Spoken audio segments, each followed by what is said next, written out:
Samantala, Idol, handang-handa na sa pagbubukas po ng pasukan ng nasa 1,000 classrooms sa mga pampublikong paaralan sa Dagupan City matapos na mabigyan ng mga donasyon at suporta mula sa pamahalang lokal at mga private sectors.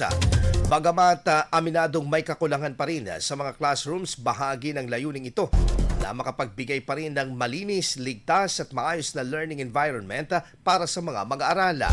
Kasabay nito, isinagawa rin ang pagpapa-refresh ng mga pedestrian lane sa iba't ibang bahagi ng lungsod, lalo na sa mga paaralan upang matiyak ang kaligtasan ng mga estudyante at iba pang pedestrian na sa nalalapit na pagbubukas ng klase. Inaasahan naman na magiging daloy ng trapiko sa araw mismo ng pasukan, lalo na at libo-libong mga estudyante ang kasama ang kanilang mga magulang na magbabalik sa kanilang mga pampublikong paaralan. IFM News. IFM News. IFM News.